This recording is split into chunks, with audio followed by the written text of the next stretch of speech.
Hello students, good morning. आज हम पाठ 10 कारतूस पढ़ेंगे जिसके लेखक हैं हबीब तनवीर। हबीब तनवीर का जन्म छत्तीसगढ़ के रायपुर में हुआ था। नागपुर से स्नातक की उपाधि प्राप्त करने के बाद ब्रिटेन में नाट्य लेखन का अध्ययन किया। दिल्ली लौटकर नाट्य मंच की स्थापना की।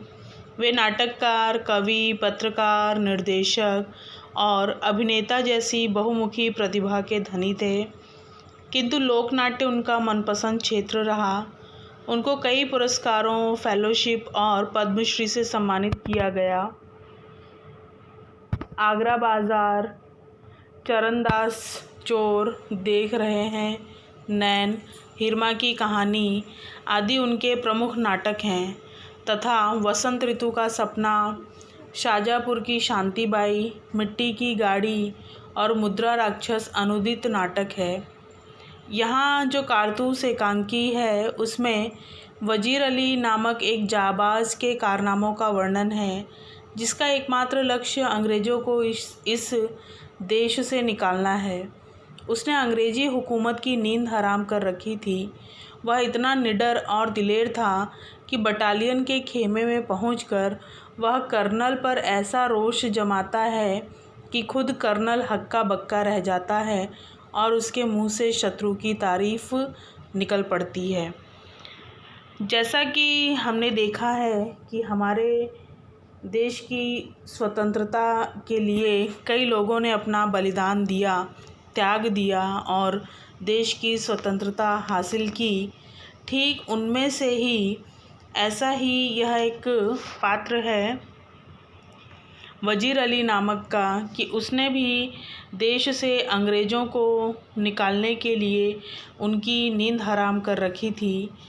आइए इसमें मुख्य पात्र कौन कौन से हैं वह देखते हैं। कर्नल, लेफ्टिनेंट, सिपाही, सवार। अवधि 5 मिनट और समय है सन 1799। समय कौन सा है? रात्रि का। स्थान गोरखपुर के जंगल में कर्नल कालिंज के खेमे का अंदरूनी हिस्सा। 2 अंग्रेज बैठे बातें कर रहे हैं। कर्नल कालिंज और एक लेफ्टिनेंट खेमे के बाहर है। चांदनी छिटकी हुई है, अंदर लैंप जल रहा है। अभी देखिए, गोरखपुर के जंगल में कर्नल कालिंज जो है उन्होंने अपना खेमा लगाया है और वह अंदर बैठे हैं जहां पर 2 अंग्रेज बातें कर रहे हैं। कर्नल कालिंज और एक लेफ्टिनेंट खेमे के बाहर है। चांदनी छिटकी हुई है, अंदर लैंप जल रहा है। कर्नल, जंगल की ज़िंदगी बड़ी ख़तरनाक होती है। कर्नल कहते हैं कि जंगल की यह जो ज़िंदगी है बड़ी ही ख़तरनाक है। लेफ्टिनेंट, हज़तों हो गए यहाँ खेमा डाले। सिपाही भी तंग आ गए हैं, ये वजीर अली आदमी है या भूत, हाथ ही नहीं लगता। लेफ्टिनेंट कहता है कि काफ़ी समय हो गया यहाँ पे खेमा डाले और अब तो सिपाही भी परेशान हो गए हैं। ये जो वज़ीर अली है ये आदमी है या भूत, जिसे सैनिक पकड़ ही नहीं पा रहे हैं। ये दोनों आपस में, लेफ्टिनेंट और कर्नल जो हैं, चर्चा करते हैं वज़ीर अली के संबंध में कि वह इतना बहादुर है कि उसे पकड़ पाने में अंग्रेज़ी सेना नाकाम है। कर्नल, उसके अफसाने सुनाने के रॉबिन हुड के कारनामे याद आ जाते हैं। अंग्रेज़ों के ख़िलाफ़ उसके दिल में किस कदर नफ़रत है। कोई 5 महीने की हुकूमत की होगी, मगर इस 5 महीने में वो अवध के दरबार को अंग्रेज़ी असर से बिल्कुल पाक कर देने में तकरीबन कामयाब हो गया था। अब यहाँ पे देखिए, कर्नल कहते हैं कि वह इतना बहादुर है कि उसके अफसाने सुनाने में रॉबिन हुड के कारनामे याद आ जाते हैं। अंग्रेज़ों के ख़िलाफ़ उसने जो मुहिम चालू की है और अंग्रेज़ों के ख़िलाफ़ जो नफ़रत है, उसकी 5 महीने की हुकूमत, उसका शासन जो था वज़ीर अली का, वो 5 महीने का था। लेकिन इस 5 महीने में उसने अवध के दरबार से अंग्रेज़ी असर को बिल्कुल साफ़ कर दिया था। लेफ्टिनेंट कहते हैं कि कर्नल कालिंज, ये सादत अली कौन है? कर्नल आसिफउद्दौला का भाई है। आसिफउद्दौला बंगाल के नवाब थे, तो यह सादत अली जो है उन्हीं का भाई है। वाजिर अली का और उसका दुश्मन। असल में नवाब आसिफउद्दौला के यहाँ लड़के की कोई उम्मीद नहीं थी। वजीर अली की पैदाइश को सादत अली ने अपनी मौत का ख्याल किया। अब यहाँ पे देखिए, वजीर अली का जब जन्म हुआ तो सादत अली ने उसे अपनी मौत का कारण समझा। लेफ्टिनेंट, मगर सादत अली को अवध के तख्त पर बिठाने में क्या मसलहत थी? अब लेफ्टिनेंट कहते हैं कि सादत अली को अगर अवध का राजपाट दिया जाता तो उसमें क्या तकलीफ़ थी? कर्नल, सादत अली हमारा दोस्त है और बहुत ऐश पसंद आदमी है, इसलिए हमें अपनी आधी मुमलिकत जायदाद दौलत दे दी और 10 लाख रुपए नगद। अब वो भी मज़े करता है और हम भी। अब यहाँ पे देखिए, कह रहे हैं कि लेफ्टिनेंट और कर्नल की जो बातचीत है उसमें कर्नल कहते हैं कि सादत अली जो है वह अंग्रेज़ों का दोस्त है, वह ऐश आराम पसंद आदमी है। उसने अपनी आधी जो ज़मीन जायदाद थी, दौलत थी और 10 लाख रुपए अंग्रेज़ों को दे दिए थे। अब वो भी मज़े करता है और हम लोग भी।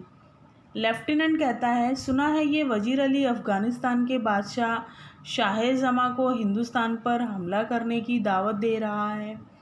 लेफ्टिनेंट जो है वह कहते हैं कि वजीर अली ने अफ़गानिस्तान के जो बादशाह हैं शाह-ए-ज़मा को हिंदुस्तान पर हमला करने की दावत दे रखी है, आमंत्रण दिया है।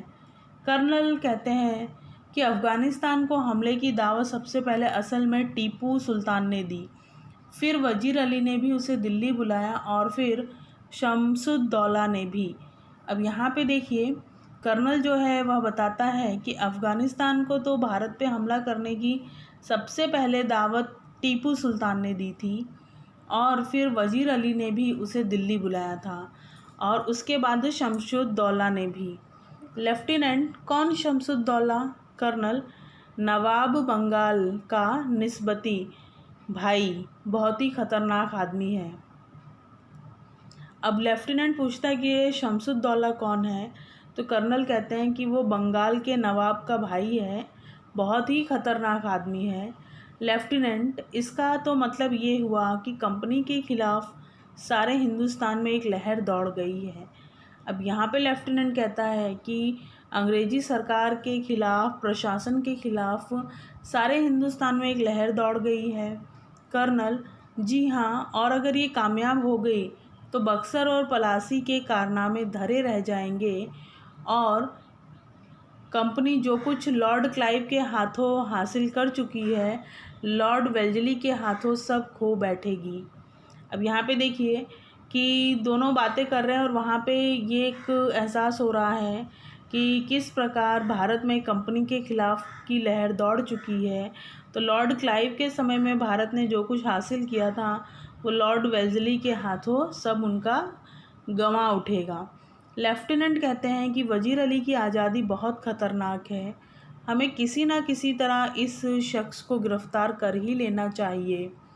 कर्नल, अब यहाँ पे लेफ्टिनेंट कहते हैं कि वजीर अली आज़ाद घूम रहा है, वह बहुत ही ख़तरनाक है, हमें हर हालात में उसे गिरफ़्तार करना है।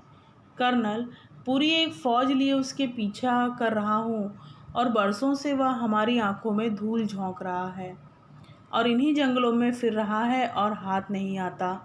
उसके साथ चंद जाबाज़ हैं, मुट्ठी भर आदमी, मगर ये दमखम है।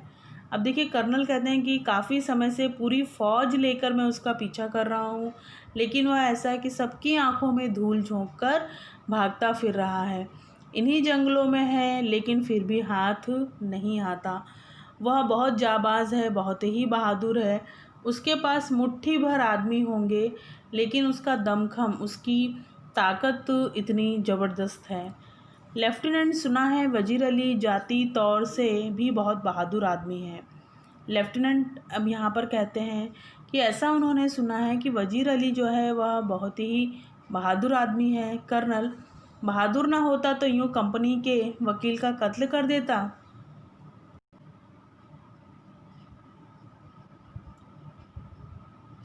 अब यहाँ पर देखिए, कर्नल कहते हैं कि अगर वह बहादुर नहीं होता तो कंपनी के वकील का कत्ल कर देता। लेफ्टिनेंट, ये कत्ल का क्या किस्सा हुआ था कर्नल? कर्नल, किस्सा क्या हुआ था? उसको उसके पद से हटाने के बाद हमने वजीर अली को बनारस पहुंचा दिया और 3 लाख रुपए सालाना वजीफ़ा मुकर्रर किया। कुछ महीने बाद गवर्नर जनरल से कलकत्ता तलब किया। उसे वजीर अली कंपनी के वकील के पास गया जो बनारस में रहता था और उससे शिकायत की कि गवर्नर जनरल उसे कलकत्ता में क्यों तलब करता है। वकील ने शिकायत की परवाह नहीं की, उल्टा उसे बुरा भला सुना दिया। वजीर अली के तो दिल में यूं भी अंग्रेज़ों के खिलाफ नफ़रत कूट कूट कर भरी है। उसने खंजर से वकील का काम तमाम कर दिया। अब यहाँ पे देखिए, कर्नल जो है वह बताता है वजीर अली के बारे में कि उसने कंपनी के वकील की हत्या क्यों की। उसने ये कहा कि जब उसे पद से हटा दिया गया था तो वजीर अली को बनारस भेजा गया, 3 लाख रुपए सालाना उसे देने का वादा किया गया। कुछ महीने बाद ही गवर्नर जनरल जो है उन्होंने वजीर अली को कलकत्ता बुलाया। वजीर अली कंपनी के वकील के पास गया जो बनारस में रहता था और उससे शिकायत की कि गवर्नर जनरल उसे कलकत्ता में क्यों बुलाता है। तो वकील ने शिकायत की परवाह ना करते हुए बल्कि उसे ही बुरा भला सुनाया और वजीर अली ने वहाँ पर तुरंत खंजर से उसकी हत्या कर दी। लेफ्टिनेंट और भाग गया। कर्नल अपने जानिसारों समेत आजमगढ़ की तरफ भाग गया। आजमगढ़ के हुक्मरानों ने उन लोगों को अपनी हिफाजत में घाघरा तक पहुंचा दिया। अब ये कारवां इन जंगलों में कई साल से भटक रहा है। अब यहाँ पे देखिए, लेफ्टिनेंट पूछते हैं कि वह भाग गया, तो कर्नल कहते हैं कि हाँ, वह अपने जानिसारों अर्थात जो उसके साथी थे उनके साथ आजमगढ़ की तरफ भाग गया और आजमगढ़ के जो हुक्मरान हैं, वहाँ के जो लोग हैं, उन्होंने उसे अपनी हिफाजत में घाघरा तक पहुँचा दिया। और अब ये जो सिलसिला है, घाघरा जो है वह नदी है बिहार की, तो ये वो जो घाघरा का बेल्ट है उसके बारे में कि वहाँ तक पहुँचा दिया गया। और अब ये सिलसिला जो है इन जंगलों में कई साल से चल रहा है। लेफ्टिनेंट, मगर वजीर अली की स्कीम क्या है? लेफ्टिनेंट पूछता है कि वजीर अली की क्या स्कीम है? तो कर्नल कहता है, स्कीम ये है कि किसी तरह नेपाल पहुंच जाए, अफ़गानी हमले का इंतज़ार करे, अपनी ताकत बढ़ाए, सादत अली को उसके पद से हटाकर खुद अवध पर कब्ज़ा करे और अंग्रेज़ों को हिंदुस्तान से निकाल दे। अब यहाँ पे देखिए, लेफ्टिनेंट पूछता है कि वह क्या चाहता है करना। तो कर्नल कहते हैं कि उसकी यही स्कीम है कि वह नेपाल पहुंच जाए और अफ़गानी हमले का इंतज़ार करे, अपनी ताकत को बढ़ाए और सादत अली को उसके पद से हटाकर अवध पर कब्ज़ा करके अंग्रेज़ों को हिंदुस्तान से निकाल दे।